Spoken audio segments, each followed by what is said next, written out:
Last year I went to Egypt and there was a temple that we visited. And in this temple, I got to sit with Sekhmet.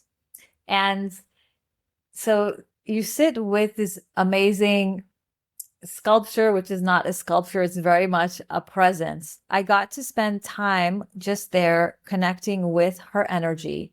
And when I was sitting there in front of Sekhmet, I closed my eyes and I started feeling this vision coming into form around me and my hands raised up. What I started to envision was my hands with blood, soaked in blood. And what started going over and over in my head was, how will I ever be forgiven? How will I ever be forgiven? And so it was me asking Sekhmet, how will I ever be forgiven for all of this blood that I have in my hands? And I could see that in past lifetimes, I have been in a position of power where I have been the abuser, where I have been the one in control, where I have been the one creating the wars. I had so much blood on my hands.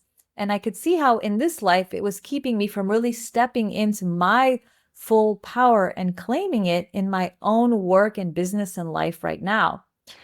That's when I really saw how this shadow of power can show up in our lives. Because a lot of times I hear and I work with clients on healing our victim mentality, healing our victim mentality. But how many times do you hear about healing our abuser mentality, our perpetrator mentality?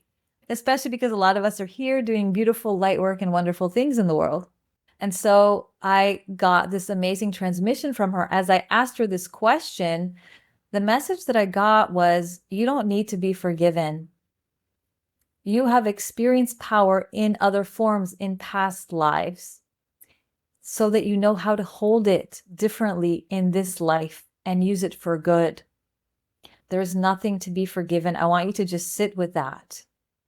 It's what allows us to have compassion for others and to understand why abuse exists in the world and why power is misused in the world, because we have been involved in that ourselves as powerful beings who've been here in previous incarnations. But it's also given us the wherewithal and the understanding and the strength to show up with that power in right relationship with it in this life